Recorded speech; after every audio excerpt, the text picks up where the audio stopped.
M28 News su ngeen bañee lenn lu leen rëcc ci sunu ay vidéo da ngeen di dem YouTube tapé M28 News abonné cliquer ci cloche de notification bi.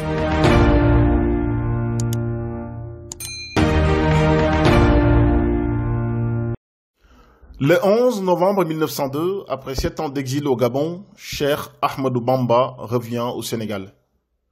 Contrairement à ce que croyait le colonisateur, le prestige du Cheikh avait considérablement grandi.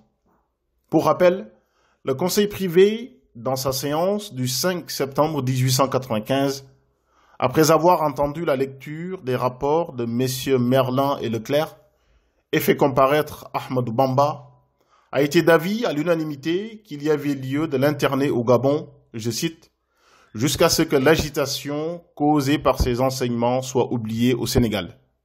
Il n'en fut rien. Le retour au Sénégal signa pourtant le début de l'une des périodes les plus difficiles et tumultueuses de la vie du saint homme.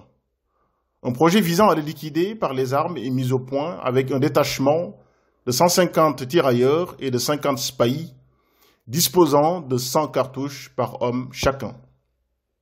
Ce détachement, envoyé sur Darul Manan, lieu de résidence du Cheikh, est prévu pour recevoir, si besoin, l'appui des chefs indigènes acquis à la cause du colonisateur.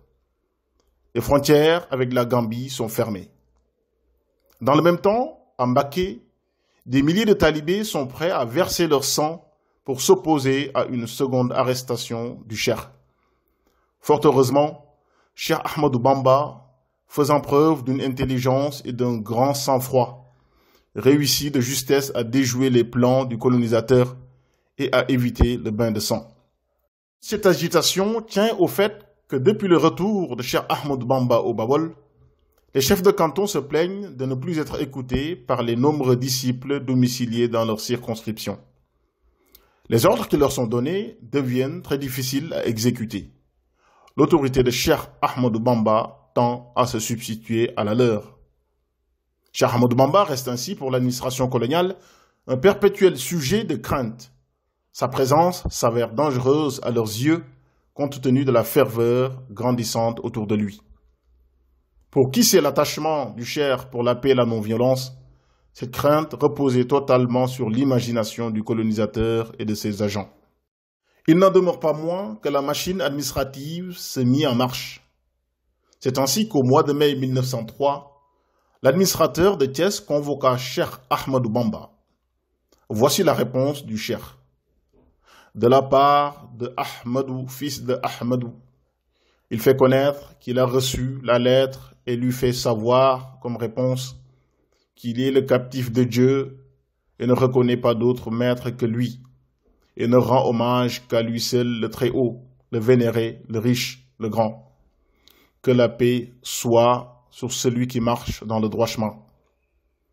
La réponse à l'administrateur de Thiès a été transmise par la note 83 du 4 mai 1903, figurant dans les archives du Sénégal, dossier Bamba, pièce numéro 36.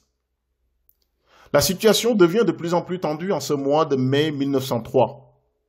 Le 11, l'administrateur de Thiès informe le gouverneur général que sur la base des renseignements secrets dont il dispose, Cheikh Ahmadou Bamba serait en train d'effectuer des achats de poudre. L'administrateur demanda alors des munitions destinées aux gardes régionaux. Le 28 mai 1903, la tension est à son paroxysme. Alice, l'administrateur du cercle de Tivaouane, envoie un rapport confidentiel au gouverneur général de l'Afrique occidentale française en ces termes. J'ai tenu Farabi Ramlo au courant des renseignements que je possédais. Je lui ai donné quelques conseils et il s'est mis en route pour Mbaké comme destination. J'ai confié à Farabi Ramlo le revolver du brigadier-chef des gardes. Selon l'administrateur Alice, une solution s'impose. Puisque Ahmadou Bamba refuse de venir à Saint-Louis, il faudra le cueillir par un escadron et l'expédier de nouveau au Congo. S'il y a des coups de fusil échangés, et il y en aura, sitôt pris, le passer par les armes, c'est-à-dire le tuer. Dans une lettre adressée au gouverneur général le 3 juin 1903, au sujet de toutes ces accusations, Cheikh Ahmadou Bamba écrit: je vous prie de ne pas écouter les gens qui, pour des raisons purement matérielles, vont me calomnier auprès de vous. Mon refus de me rendre à Saint-Louis n'étant motivé par aucune cause qui peut m'attirer votre mécontentement. Je vous invite à changer d'opinion sur moi et sachez que je suis un homme qui ne demande à Dieu que la paix et la tranquillité afin de pouvoir observer les lois du prophète. Fin de citation. En fin de compte, selon son biographe, Serigne Mouhamadou Lamine Diop Dagana, Cheikh Ahmadou Bamba quitta sa résidence de Darul Mannan le samedi 19 du mois de Rabi' al-Awwal de l'an 1321 de l'Hégire, correspondant au 15 juin 1903 en début d'après-midi. D'autres sources évoquent la date du 13 juin. Il passa la nuit à Ngabou avec le commandant de la troupe dépêchée. Le lendemain, il poursuivit son voyage en passant par Diourbel, Tôle, Tivaouane, d'où il prit le train pour Saint-Louis.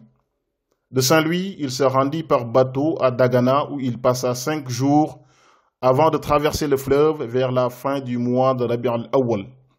Selon Cheikh Ahmadou Bamba, le voyage vers le Gabon était une épreuve, tandis que celui vers la Mauritanie est une consécration. Le Cheikh séjourna sur cette terre des saints jusqu'au 6 mai 1907, attirant chaque jour que Dieu fait les grandes tribus maures qui rejoignirent la voie de la Mouridia.